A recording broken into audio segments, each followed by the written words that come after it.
This is Joanna Chadwick of the Wichita Eagle and VarsityKansas.com, and I am here with my cohort, Tony Adame, for the football breakdown. All right. We are going to break down weekly football games to watch, and this week, the obvious game to watch is Northwest versus Capon, and that's actually a game you're going to be at, Tony. I will. I'm really excited to be there, too. You know, Northwest had the big win in the first week over Bishop Carroll, which they hadn't beat since 2005, and Capon probably got a little tougher game from East High than they thought they would, and it's going to be pretty exciting. I'm interested to see, really want to see Brock Monty play and see how he stands up to a lot of pressure in the second week. Well, and, you know, Northwest comes in as the fifth-ranked team in Class 5A, and I had them there in the preseason. I like this team. I like what they can do. I love Kevin Folsom at quarterback. He and Jake Allen of Carroll threw so well in that season opener. It was two really good teams, which really impressed me.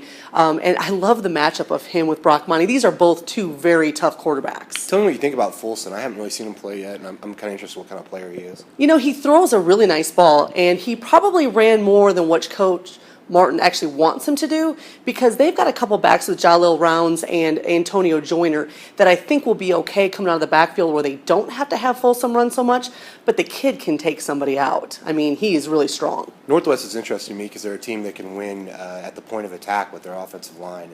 And whenever you have that on the high school level, big kids that can move the line of scrimmage, you have a chance to do some big things. Well, and Capon is ranked first in Class 5A. I mean, I had them number 5 coming in the preseason.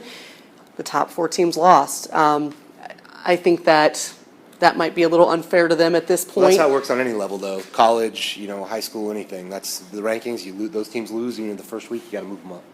All right. Well, let's look at the next game. That Andover Central versus Andover. This is a game I'm going to be at, and I'm really curious to see Andover Central. This is a team that has 3 huge weapons in Peyton Huslig, Jordan Birch, and Daraja Parnell. I'm really looking forward to that. But Andover, on the other hand, they took a tough loss to Eisenhower. Yeah, you know, thing about Andover that they have to fix in this week, which I don't know that they can, is that they have Eli Renault, who's a converted wide receiver. He's playing quarterback now, and he can run the ball, and he's as good an athlete as anyone on the field. But he didn't complete a pass, and they were really trying to get him out of the pocket and move around and throw the ball, and it just a little pressure. You know, float a linebacker, float a safety, and just stay on him. And he seemed like he had a lot of problems with that. And I don't know how that's going to fix itself in 1 week, because quarterback is probably the one spot in football where you really have to maybe have played since you were a little kid. So maybe they could just go all run and let him run the ball 20, 30 times a game might be the best plan. Well, and, you know, this is a game where it's such a great rivalry, and these games have been so close, and yet, I don't know, will this one still carry that? Will the emotion of playing your rivalry still carry that? I don't know. I think Andover Central is really good, like you said, about especially when you say Huslig and Parnell. I was so impressed with Parnell last year and how he played and what a great athlete he was. I thought for a second he might actually play college football and he's going to play basketball at Central Arkansas, but you know it's going to be an interesting game. Andover could be 0-2 pretty quickly.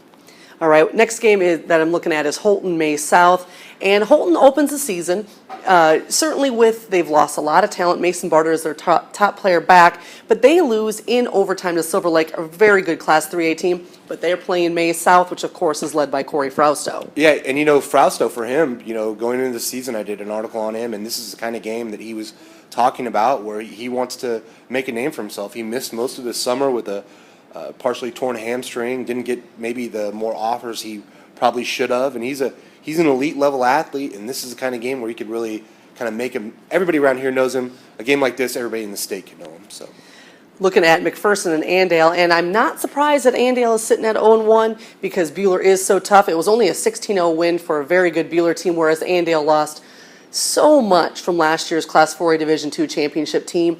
However, they're coming against McPherson. I did not expect McPherson to be sitting at 1-0 after having beat Salina South. That was a surprise for me.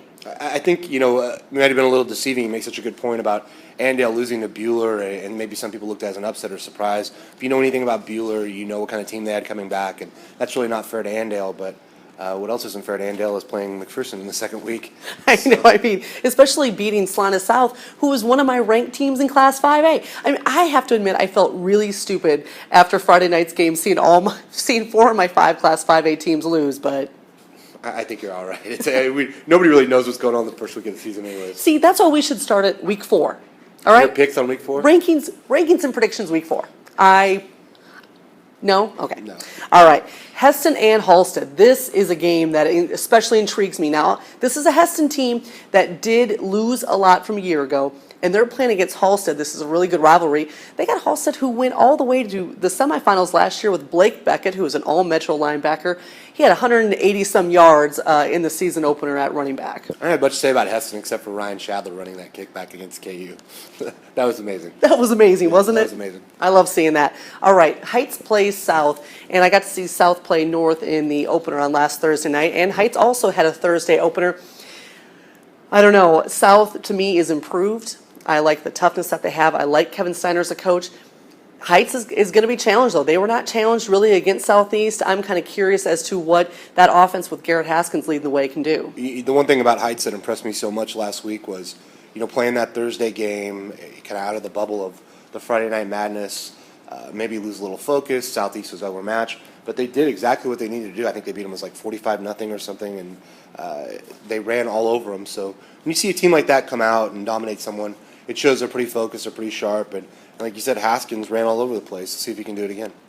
All right, Independent and Trinity. Independent loses to Chaparral, but they scored 27 points against a very good Chaparral team.